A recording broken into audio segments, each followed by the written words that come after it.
चार दोस्त 12वीं पास करने के बाद एक होटल में छोटी सी पार्टी कर रहे होते हैं और बातों ही बातों में चारों डिसाइड करते हैं कि आज से 40 साल के बाद आज ही के दिन 1 जनवरी को हम फिर से यहीं मिलकर पार्टी करेंगे।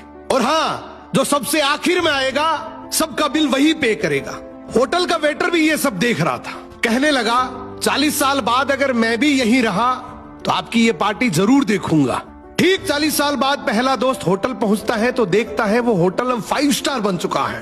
अब वहां पर सब कुछ बदल चुका है। तो एक शख्स उसे पहचान जाता है और कहता है सर बैठिए, मैं आपको पहचान गया, मैं वही वेटर हूं जो अब इस होटल का मालिक बन चुका हूं।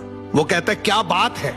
इतने में दूसरा दोस्त आ जाता है, दोनों की बातचीत शुरू होती है कि बिजनेस ग्रो कर गया, सब कुछ अच्छा चल रहा है। दोनों अपनी अपनी बातें शेयर कर ही रहे होते हैं कि तीसरा दोस्त भी पहुंच जाता है, लेकिन चौथा दोस्त अब भी नहीं आया। तो जो सेठ होता है वो कहता है आप ऑर्डर कीजिए, मेन्यू में खाना वगैरह सेलेक्ट कीजिए, इतने में आपका दोस्त भी आ जाएगा। अब खाना भी लग गया, वेट करते करते काफी देर हो गई। उदास मन से ये तीनों दोस्त डिनर शुरू कर देते हैं। तीनों ने डिनर कर भी लिया लेकिन चौथा दोस्त अब भी नहीं आया।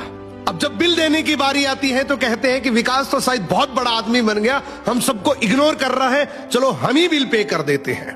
जैसे ही बिल पे करने के लिए काउंटर पे पहुंचे तो काउंटर का मैनेजर बोला आपका बिल तो ऑलरेडी पे हो चुका है। अब तीनों अपने चौथे दोस्त के ना आने की शिकायत करते करते होटल से बाहर निकले ही थे कि तभी एक सरकारी गाड़ी वहां आकर रुकती है। उसमें से एक लड़का उतरता है और तीनों के पैर छूते हुए कहता है मेरे पापा टीचर बन गए थे, मुझे कलेक्टर बनाने के काबिल कर दिया, लेकिन अफसोस मेरे पापा आज से 1 महीने पहले ये दुनिया छोड़कर चले गए। उन्होंने आखिरी वक्त में आपके इस वादे के बारे में मुझे बताया था और कहा था कि जब तीनों पार्टी खत्म कर ले तो उसके बाद तू वहां जाना और पेमेंट वगैरह कर देना। लड़का हाथ जोड़कर बोला मेरे पापा अब इस दुनिया में नहीं रहे, उनका वादा पूरा करने के लिए मैं आया हूं। अब ये तीनों नम आंखों से रियलाइज करते हैं कि हम 40 साल बाद ही क्यों मिले, 40 दिन बाद क्यों नहीं मिले। स्वप्नों से हमेशा मिलते रहिए, इससे पहले कि कोई आपका अपना ये दुनिया छोड़कर चला जाए, क्योंकि आदमी सिर्फ एक पानी का बुलबुला है। अब ये रील टैग करो ऐसे दोस्त को जिससे आप काफी टाइम से नहीं मिले और अब उससे मिलना चाहते हो।